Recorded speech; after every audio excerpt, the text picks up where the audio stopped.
morning, my name is Przemysław Kwiecień. I'm Chief Economist of the XTB, and welcome to my Monday weekly webinar where we will discuss Biden's presidency from markets perspective.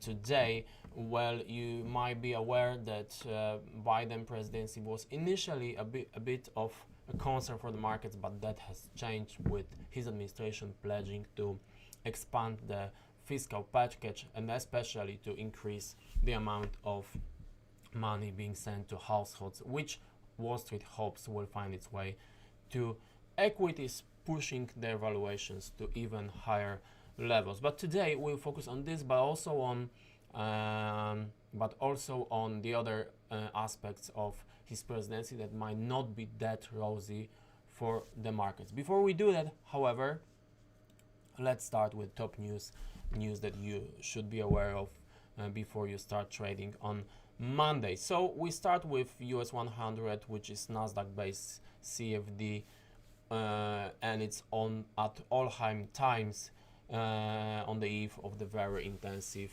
week where we'll have quarterly reports from Microsoft on Tuesday, Apple, Tesla, Facebook on Wednesday, Visa, McDonald's Thursday. So this is going to be the main story for the week from the calendar point of view. Macroeconomic calendar is also very intensive with the Federal Reserve. As you can see, Jerome Powell looking at you from this picture, and he will take stage on Wednesday evening. So FOMC decision is Wednesday 7 p.m. GMT, and conference starting 30 minutes later. And we also have quite a lot of market releases with UK labor data on Tuesday. Four-quarter GDP in US on Thursday and Germany on Friday, and US December PC inflation on Friday. So basically, looking at the calendar for this week, the Federal Reserve meeting obviously is the key point technically, but frankly speaking, the Federal Reserve is not expected to do much. They will stay the course. They are buying a lot of bonds. I'll show you on one of the screens later on in the presentation. So they just want to keep doing that and making sure that the markets are rising. So basically, Powell's job will be to dispel any rumors of QE tapering, which is lowering the amount of the bonds that the Fed is buying each month, because that would harm markets, because with the US deficit, the largest since the Second World War, they need to borrow a lot of money, and if the Fed is not buying that, of course, market needs to lend the money to the US government, and that means higher market interest rates, which Fed doesn't want. So they will keep buying bonds full scale probably for the whole 2021. Looking broader markets, we see attempt of the euro-dollar to return to a rally, gold, oil consolidating, and Bitcoin recovering after a plunge below 30. Okay, one thing to notice on Monday morning are tensions between China and Taiwan, which seems to be a message to the U.S. administration. So our presentation on Biden's presidency is not without a point, because China is definitely one of the key challenges for him. They will need to decide to what extent they want to not only continue Trump's policy against China, but also make it more efficient. China, for its part, is showing that it's not going to back off in terms of their interest, and they seem to be sending clear message to you, Washington. Look, Taiwan is our territory. Do not mess with it. So it's going to be certainly interesting. Markets do not react, at least for now, but we'll see if that changes going forward. Okay, let's move on to the key topic, which is what Biden presidency means for the markets. Of course, it means a lot of money in the initial phase of it. Like I said, Congress with President Trump, they agreed to send each entitled person, $600 on top of $1,200 that was sent in the spring of last year, but Biden said it's not enough. We want to make it $2,000, so they will add another $1,400 per person. So obviously that's the story for the markets, because Wall Street hopes a big chunk of it will find its way to equities and therefore will push valuations even higher. So that kind of shapes market sentiment right now. I will spare you this watching this video now, but basically what this fanny pair is doing there, they are sending a message to US investors, making them look, you have to buy stocks because Joe Biden, Janet Yellen and Jerome Powell will make you rich. That's the story, and they are sending investors, and therefore obviously that's the market sentiment right now, but that's also a warning signal that we are in a very hot phase of the market that might be the final stage of the bull market before some major downturn. So interpret it the way you want, but for me this is clearly another signal that the markets are red hot right now, and that should at least be a reason for caution. Another bright spot for the markets of Biden presidency is Janet Yellen, ex-president of Federal Reserve. As markets hope, she will cooperate smoothly with Powell, and they will both ensure, like I said, that the Fed is not going to taper the QE, and the US government will have no issues placing a lot of bonds on the markets to cover a huge deficit. Janet Yellen, okay, we'll discuss it in a minute. No, I triggered. I said I will spare it, and I incidentally triggered it. So no. So we make them stop for now. Okay, we'll discuss Janet Yellen in a second. Then we have China, we have big tech, Iran, climate accord, and Canadian dollar. So let's discuss these issues step by step. So we start with payouts of 350 billion US dollars to 160, slightly less, 158 million Americans. So basically, assuming half of that amount find its way to the stock market, then we'll have nearly 2 months of Fed QE, of additional money, and going directly to equities, because obviously Fed buys bonds, not equities. But of course, because Fed buys bonds, then this money doesn't need to come from the market, and therefore more money can go to equities. So as you can see on this chart, the Fed on its own is doing quite a lot. Right now they are buying around 100 billion a month, which is already larger than what they did in QE3, which was record QE by then. And of course, it's only a continuation of huge purchases that were done in 2020. So it's a full-scale stimulus that it's finding its way to the market, and therefore this extra checks that the Biden is going to pay out is received so cheerfully by Wall Street. Janet Yellen, like I said, she was expected last week to say that the US doesn't want weak dollar, but because it's kind of a tradition for the Treasury Secretary to have a view on the dollar, and back in the day they were often saying they wanted strong dollar policy because they wanted the US to be associated with strong economy, so they wanted strong currency. So that wasn't expected, of course, from Janet Yellen, but at least she was expected to say that they do not want weak dollar. What she said, what they will not take action to weaken the dollar, which is a very different thing, because she hinted that they wouldn't really mind weak dollar. So that was the reason. That only confirmed the market's view on her and how she's supposed to work with Powell, and that didn't help the US dollar. And right now we are looking at weakening of the US currency for the past few days. We'll look at the chart in a second. But there are also some risk, and China is certainly risk number one. As you know, President Trump identified China as big threat to US domination in the world, and started what he called trade war, applying rather high tariffs on imports from China. But as you can see on this chart, which shows trade surplus of the Chinese economy, it didn't really work out. I mean, China was very successful in 2020 especially looking from their perspective, which is to dominate the US. So I think for China it's even more important to grow in relative terms than in nominal terms. So they are looking to surpass the US as soon as possible, and it's estimated then, because of the pandemic, this moment when they will match the US is 5 years closer than it was before the pandemic, and it's going to happen already in 2028, which is this decade.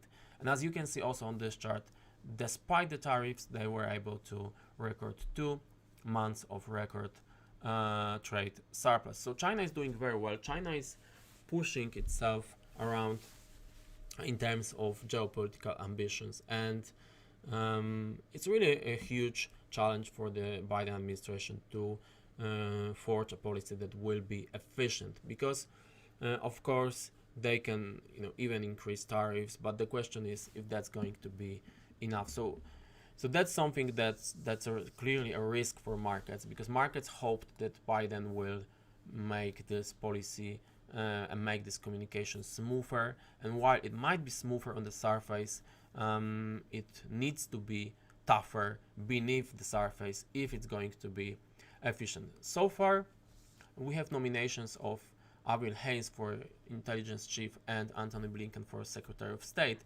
and these are hawkish nominations. So these are people who are going to seek policies that will confront China, and that's going to be interesting to see if we're going to see any market repercussions. Certainly the risk is there. Certainly markets are not pricing it in because they are in a happy state right now. So this is certainly a thing that you should be watching right now. And like I said at the beginning of our meeting, China pressing Taiwan is a clear message to Washington, and it's clear challenge to Washington. Look, what will you do to confront us? So this is certainly going to be interesting, and you should have an eye on it. The other challenge and a potential threat for equities and for markets in broader terms is policy towards big tech, and that is something that is unlikely, relatively unlikely to occur, but should it occur, it could have huge market ramifications. So as you can see on this part on the right hand side, this is the beginning of Elizabeth Warren article on Facebook, Google, Amazon, and other big tech, where she said that they should be split, which obviously would be a market disaster. Elizabeth Warren did not get Democrats nomination, so obviously she didn't win presidency. She even did not become a vice president, which I think she hoped for. But her people, let's say, or people associated with her, were nominated for very important positions in the Biden administration. So now the question is, will they have enough power and determination to fight these cases? If that's the case, that could really crush markets like US 100, because obviously that would hurt earnings and market position of these big tech. So like I said, this is relatively unlikely to happen because the lobby, the power, the money is on the corporate side. So I really do not think these politicians, these clerics will have enough power to really push something big. But should that happen, or should a risk of something major occur, then certainly that would have market impact. So this is something we want to monitor in over the next years of Biden presidency. Another thing is climate accord, and basically the green stocks that benefit from it. So as you can see, US is way behind the goals from the climate point of view, and Biden already said they would rejoin Paris Accord, and they will make efforts to make their policies more eco-friendly, which obviously is a boost to these stocks, to the stocks related to eco-friendly policies. So last Thursday we released analysis on electrification stocks, which are doing very well this year. So so please visit the news section in Xstation mobile platforms to have a longer read about them. So this is certainly also a point of notice in terms of Biden presidency. Now, something that may happen is a deal with iron, which would be in negative for oil prices. As you can see on this chart, right now the market is projected to be in a slight deficit. This is this blue line here. So obviously, with economy recovering and with OPEC controlling supply, the prices could be bound to rise. But should a deal occur with Tehran, as much as 2 million barrels of oil per day could relatively quickly return to the markets, and that without other action being taken by OPEC, that could result in oversupply on the market actually, and that could push oil prices quite a lot lower. So if you, when we look at the market, we can already see that the oil market is in, I would say, fatigue state of the rally, where we had really substantial rally, but right now it looks similar to what we had in August before a deeper correction, and this kind of correction could take place even without any news on Iran. But of course, should we have this Iran news of imminent deal, that could have significant impact on oil prices. So this is also certainly a thing that you want to keep watching. Obviously, oil is in longer run upwards trend. So without any news, I would say any correction would be most likely just opportunity to rejoin the upwards trend. However, should the deal with Iran take place, that could look a bit different. And finally, this Keystone XL project between US and Canada, it was huge for Canada, and it will be cancelled by the Biden administration. It has some ramifications for oil, because that means less oil will be on the market in the US, so it's, let's say, positive for oil WTI, but it's a bit indirect, as this is not the case, like the oil is already flowing. This is going to be directly negative for Canadian dollar, because the project was huge for Canada, and now quite simply this infrastructure for the Canadian oil will not be there. So this is also something that you should take a note of.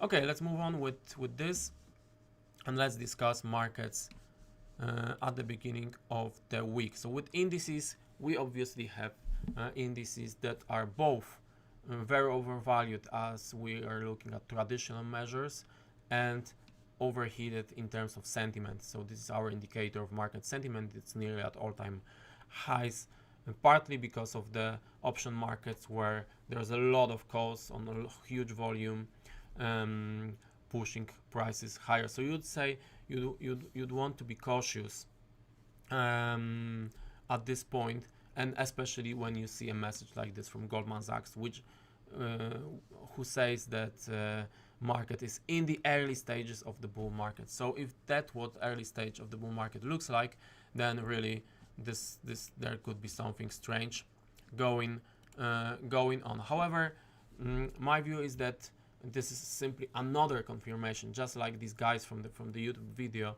It's another confirmation of a late state of the market, actually late stage, not early stage of the market, and a point where you need to be a bit careful. The DAX, as we look at it, they attempt to break 14K last week. That didn't materialize, at least not permanently, but the market is in a kind of wait and see approach. We can see a triangle formation over here, which typically triangle is continuation formation, so it's too early, I would say, to herald a pullback here. And then again, US 100 is doing very well, as you can see, fresh highs today, contracts rising again very strongly. So only a slight pause on Friday, and again markets really rallying hard last week. So here we can see a kind of a channel, and we are not yet at the upper limit of the channel, which will be close to 13k600, something about this. So given the reports that we get this week, I wouldn't be sure that we do not touch this point. So obviously when we do, it's obviously a cautious signal that maybe the market may cool off a little bit, but right now again it's in a strong upwards trend. So having said that, having said everything about how overheated, how overvalued the market is right now, there are no indications of a imminent turnaround. Looking at FX, the US dollar is still oversold on the CFTC positioning, whereas the euro, New Zealand's dollar, Japanese yen are the most overbought currencies. We had the ECB meeting last week, but that didn't really matter, as in the ECB they did everything they could. They really cannot do much more, so they can only hope their economy recovers. Otherwise, they are already out of ammo. So that didn't really have a much of market impact. Like I said, Janet Yellen's speech had actually more market impact than what the ECB did. From a fundamental point of view, I'd say there is no reason for the euro dollar to keep rising. However, and this movement here could be just a correction of this impulse, and I wouldn't be surprised to see a larger downturn on the euro dollar. However, for this to happen, you'd need to have some kind of soaring on indices, because usually US dollar does well when indices suffer. So for as long as we have strong bull market on indices, the euro dollar can attempt to move higher. And finally, commodities. As you can see here, most commodities are also either slightly or quite a lot overbought. The most overbought commodities right now are softs, corn and soybean, where we had very substantial rallies. Let me show you the charts. So as you can see, we had already some corrections last week on both corn and soybean. However, that's still relatively benign compared to huge rallies that occurred before. So both markets are still very much overbought, and that could herald even bigger corrections ahead of us. However, for both markets, the US dollar is very important. So if US dollar gains, then these markets are more likely to see stronger corrective measures. Whereas precious metals like gold and silver are stuck on consolidation. Silver looks slightly better than gold because it still sits above the key averages, so it's still more likely to rebound from these levels here. Okay, ladies and gentlemen, thank you for your attention. Thank you for watching. I encourage you to visit our news sections in Nextation Mobile, where we cover markets every day for you, and we see each other next Monday, 7:30. Have a good day, have a good week. See you then.